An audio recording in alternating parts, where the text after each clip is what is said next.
Good morning, I'm Lisa with Atom Medical. I wanted to do a quick video for you guys on your new Atom warmers. I do have it plugged in yet not turned on, so you'll notice my dimmable exam light as well as the foot pedals are active even before the unit's on. So if you need a spot for an assessment or a baby check, you can use the bed. On button is here, it takes about 3 seconds, does a quick self-check, and then it will be ready to use. With our warmers, there's no presets or factory defaults. It's going to come on to whatever it was set at last time as a safety feature. In case you do lose power and your power dips and comes back on, you're less likely to over or underheat your baby because it's going to go back to the mode and the set point that you had. So this is let's start at our heater head. We kept the traditional heater head shape because it does provide the best even heat to all mattress surface. But also our heater head is designed to move out of the way. It can also tilt, so if we need to provide extra additional heat to mom and baby as they're doing some skin to skin, it allows us for that. Or if we're doing a procedure and we need the heat as well as that completely dimmable exam light to the surface of the bed, we can provide the heat without being under it ourselves.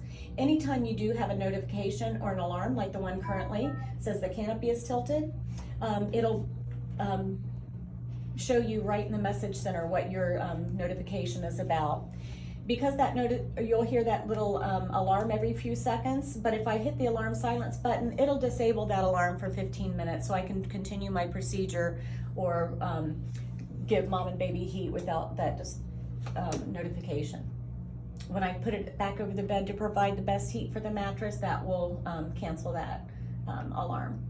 And this is our touch screen, but it's more of an intentional touch screen than your cell phone. So if I'm touching it like I would my cell phone to activate it, nothing happens. But if I touch with a little more intention in the upper half of the screen, and it's not about pressure, it's about time. So instead of a tap, we're gonna do a little extended tap. So not tap, but tap, little extended. Here's our servo or baby control, and this is our manual mode. So we choose our mode and then use these active change keys to set your set point. And I can push close and it'll lock in my set point and changes, or in 8 seconds, it's gonna lock itself behind me and make my changes as it is doing right now. So mode and set point appears here in the center. Baby's temperature would appear here. And right now it's gonna read low because it is under 30 degrees Celsius, but this is our temp probe, plugs in right here. This happens to be a reusable, so you'll see it has a little metal disc. The disposable looks exactly the same from here down, but on the end it has a little white plastic tip. So if I give this a little heat, the baby's temperature would show here. There we go.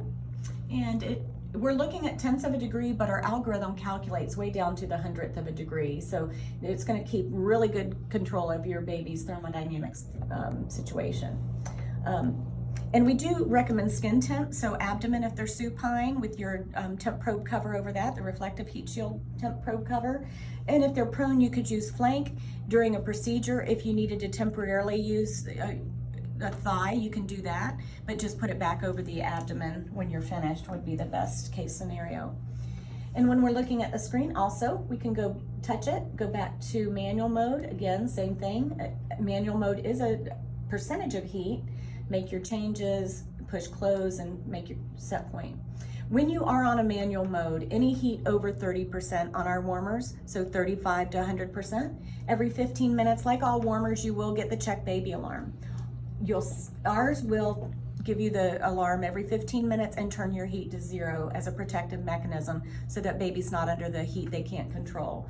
So what you'll see is it'll appear here, operating in manual mode, check baby, and this whole little icon here that shows how much heat's being used by the unit will turn completely white. So if you hear the alarm, see this turn white, all you need to do is push the alarm silence button, which we do anyway, and it lets the machine know you are here and check the baby, and then your heat will go back on to the mode and set point that you had it previous. So again, on manual mode, every 15 minutes, any heat 35 to 100%, we'll say check baby, heat will go to 0. By pushing alarm silence, your heat is restored to your set point for another 15 minutes. Also, you'll notice there's a preheat button. If I select preheat, it's gonna make sure there's not a baby in the bed. We'll say okay. And now you can see we're on preheat mode. Preheat is to preheat the heater head, by the way, not your bed. So it just gets your heater head ready to respond very quickly when you need it. So it gives you 100% power for 15 minutes, and then it drops down to 20% and stays there with, 30% stays there with no alarms. To take it out of preheat, you just touch it and close it and change your mode. There we go, close. You'll see a little footprint here that says off. That is for a secondary temperature probe that would go under the primary right here, and it would be for a peripheral extremity. It's not used very often, but it can be used in situations like on a distal extremity to show temperature changes as a potential for sepsis or other circulatory issues. There is 2 different timers on your warmer. The first one is APGAR, and in the NICU, it's probably not something you would think of using, but it makes a great timer for any purpose. If you are timing a procedure, an intubation, a line placement, or if you have a code situation even. By starting it, it'll do a full 60-minute count, just give you brief notifications at 1, 5, and 10 to do your APGAR scores, which you can disregard up here, but it is a great timer to have on board. There is a secondary timer in here called a CPR timer. You may not be using it up here because it does utilize the NRP guidelines, which it reminds you every 30 seconds to do your heart rate assessment and gives you a 6-second visual count. And I don't think you do NRP up here very often, but the APGAR timer can be used as a timer in a code situation as well. Down here is our menu bar. Anytime you are on an alternate screen, you still see everything going on with your baby, but just push the home button, it'll bring you back to this main screen. This happens to be our trend screen, so right now it's blank, I just turned it on, but you would see, that's your 1-minute APGAR button. You would see your baby's temperature plot here in orange. Everything with baby will be orange, so it's very easy to see what temperature belongs to the baby. And this is the trend screen. We'll go back to the main screen by pushing the home button. Drop down menu here, the 3rd icon on the bottom menu bar. First 2 items are deleting the patient's trend data and weight data. We'll say okay. Service screen is for biomed. Trend period, you can change your trending times if you want to use that. Skin temp 2 display is for that secondary temperature probe you probably won't use, but that would be where the controls for that would be. The Celsius to Fahrenheit button will allow you to change and toggle back and forth between the Fahrenheit and Celsius buttons very easily. There is a next page. We can change the brightness of the screen. We can change our light sensor level. I have it turned all the way up because this is our night screen. This is our night screen, which is a dark background. The day screen is white, whereas this one is black. So the day screen is designed to turn to the night screen when the light level in the room changes. But most people like this darker screen 100% of the time, and I achieve that by going to that light sensor level button and having it go all the way to the 20 mark. This is the timer button. We talked about the APGAR timer. We can change it as a CPR timer or take it off the screen altogether. Alarm volume, very easy to change your alarm volume. That's a 6. We'll put it back to 5. Clock, if you have a time change or date change, you just touch what you want. Use your change keys here, select OK, and it'll lock it in for you. High-low stand. If you are doing a procedure on the bed, if you have oscillators or whatnot set up and you want to make sure that the bed isn't moved, or you have family that continues to use the foot pedals when it would be inconvenient, you can go to the high-low stand button. It'll ask, would you lock the high-low stand? We'll acknowledge OK, and it renders our foot pedals inactive. To release it, we'll revisit the high-low stand button. Now it says, would you like to release the high-low stand? We'll say OK, and now our foot pedals are functional again. And we'll go home. I'm going to stop the APGAR timer by touching it. It'll ask, would you like to stop and reset it? We'll say okay. Next is our scale. The scale, all in-bed scales have potential errors. It is very process driven. For you to be successful, you need to follow the same process we'd follow at home with our scales. So when we weigh ourselves at home, we'll pull our scale away from the wall, make sure towels or clothes aren't touching it. It's on a flat surface and we remain relatively still. We're gonna use the same technique with this scale. This is the surface doing the weighing. So if I have items like suction catheters or whatnot tucked in the sides, that will affect your weight greatly. If I have blankets up against the surface, especially touching 1, 2, 3 sides, that will also skew your weight significantly. It doesn't seem like it would, but it is significant to the, you know, an 800-gram baby as opposed to us.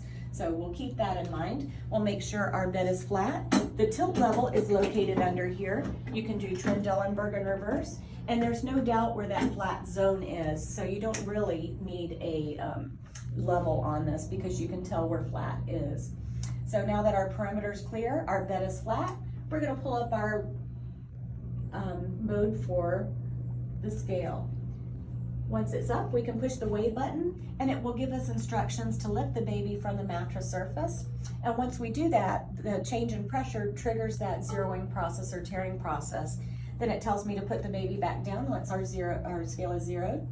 This does weigh down to 5 gram rounding, so there is our weight.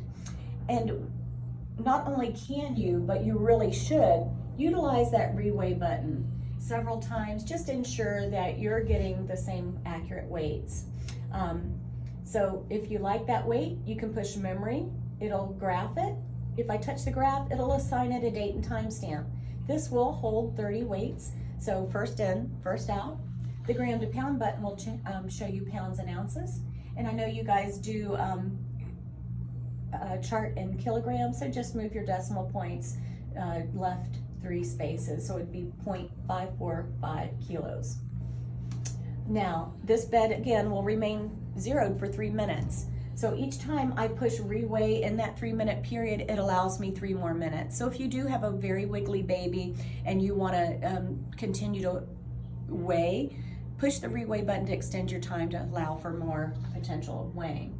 Now, in NICUs, you have very complicated babies. By the way, down under each side panel, you'll notice there are drainage hangers on each side for your gravity drainage. Just, I wanted to throw that in there at this point because it made me think about it. So with these complicated babies, it's gonna take more time to lift these babies and all the items off the bed than this will allow prior to zeroing. So there's 2 ways to do it. Because during these difficult patients, we're gonna have 2 people doing the lift. So number 1, you can take all the time you need, get your hands underneath the baby, and then have someone, the secondary person, push weigh, then you can lift and it'll start to zero. Put the baby back down and we'll get a weight. And again, reweigh. Or you can take all the time you need, lift the baby completely off the mattress, push the weigh button twice, weigh, weigh. It puts it into a continuous weigh mode. So once the baby's down, you can see it just acting like our scale at home when we first step on it. It will fluctuate until it gets to the point where it's stable. Once that baby stops moving, you can see it stabilize. Once we do that, we can push reweigh when we're ready and it locks that in. So now we still have the potential to reweigh several times just to ensure we're getting accurate weights. And it's probably on the cusp, so it's weighing at, you know, 5 grams up and down. And again, we can push memory and then gram to pound. We'll show you your pounds and ounces. And again, we can push home, bring us back to the main screen.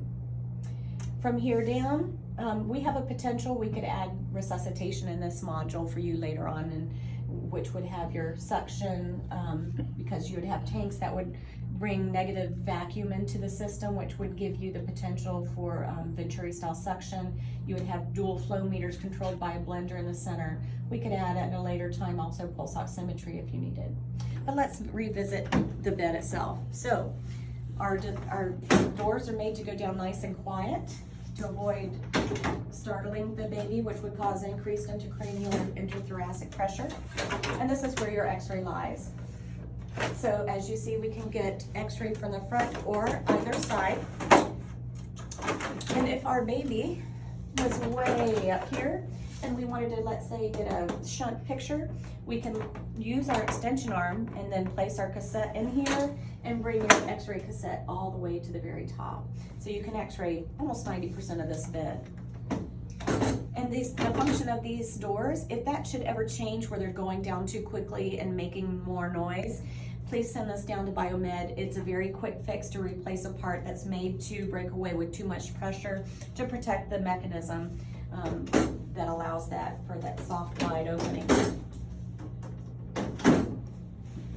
And again, the bed goes extremely low to ensure that we are giving a lot of family time and interaction, but it goes extremely high.